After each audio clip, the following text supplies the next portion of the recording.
Assalamualaikum warahmatullahi wabarakatuh. Perkenalkan, nama saya Sri Hatati, NPM 1803050043 dari kelas 4B PGSD.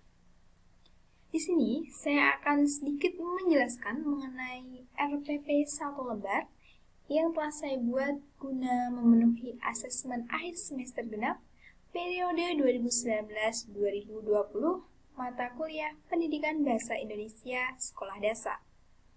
Nah, teman-teman bisa dilihat ini merupakan RPP 1 lembar yang telah saya buat.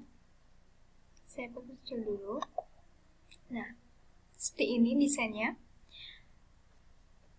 Alasan saya memilih desain RPP seperti ini karena menurut saya desainnya cukup menarik, cukup memotivasi calon guru atau guru-guru yang lainnya dalam pembuatan RPP. Jadi saya harap dengan adanya contoh RPP yang telah saya buat ini itu dapat menggugah hati calon guru maupun guru yang lain dalam pembuatan RPP 1 lembar.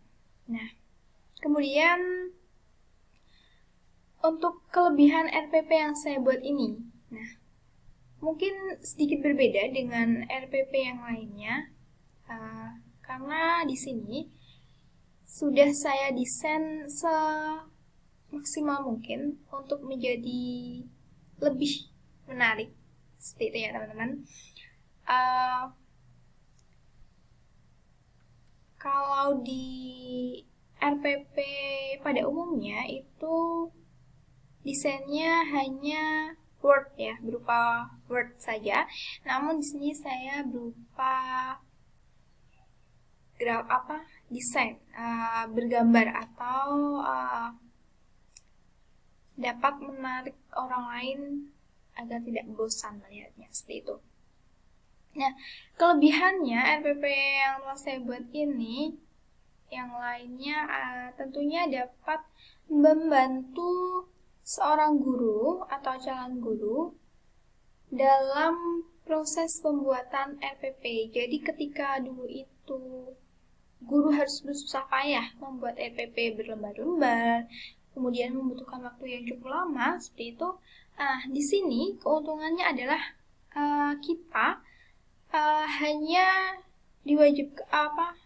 disarankan untuk membuat RPP 1 lembar saja, di mana terdapat beberapa poin-poin dalam RPP lama itu dihilangkan pada RPP baru, seperti itu.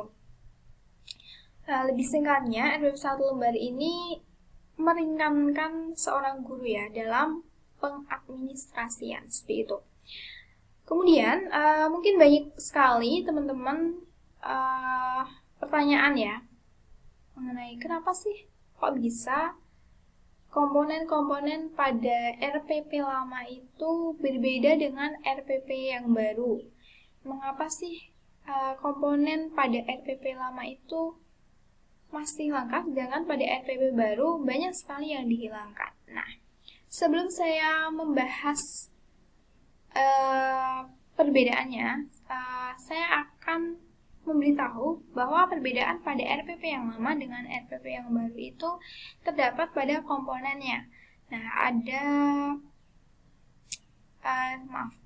ketika di RPP yang lama itu masih terdapat SK, kemudian ada KD, KI, dan indikator.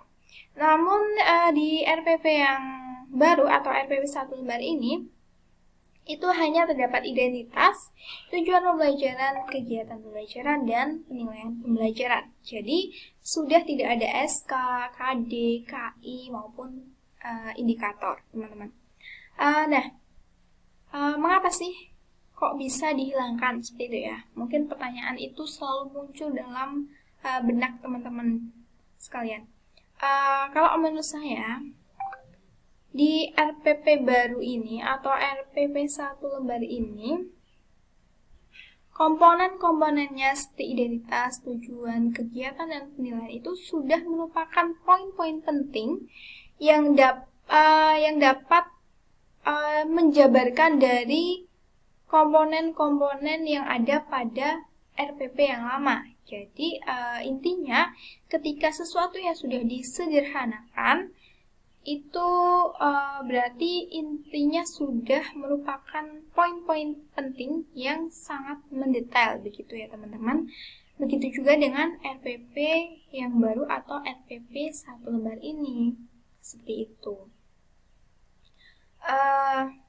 Nah, pernah saya mengikuti webinar mengenai RPP 1 lembar bahwa RPP 1 lembar ini juga bisa disebut dengan RPP singkat. Jadi disebut dengan RPP singkat juga karena RPP ini dapat dikembangkan oleh seorang calon guru atau seorang guru seperti menambahkan lampiran-lampiran materi, kemudian lampiran LKS atau lembar kerja siswa. Nah, kalau saat ini sudah disebut dengan LKPD ya, atau lembar kerja peserta didik. Kemudian ada lampiran mengenai penilaian, teknik penilaian sekolah seperti itu ya teman-teman. Namun yang paling wajib itu untuk saat ini adalah RPP dalam bentuk 1 lembar seperti itu. Sebenarnya itu tergantung dengan font teman-teman membuat RPP ya. Jadi ketika teman-teman membuat RPP 1 lembar, sebaiknya fontnya agak diperkecil dan tidak Times New Roman agar memuat 1 lembar. Dan setelah RPP selesai, itu baru dapat diberi lampiran-lampiran yang saya sampaikan tadi. Ya, mungkin cukup sekian penyampaian dari saya. Apabila ada kesalahan maupun kekurangan, mohon dimaafkan. Wabillahi taufiq wal hidayah. Wassalamualaikum warahmatullahi wabarakatuh. Bye-bye.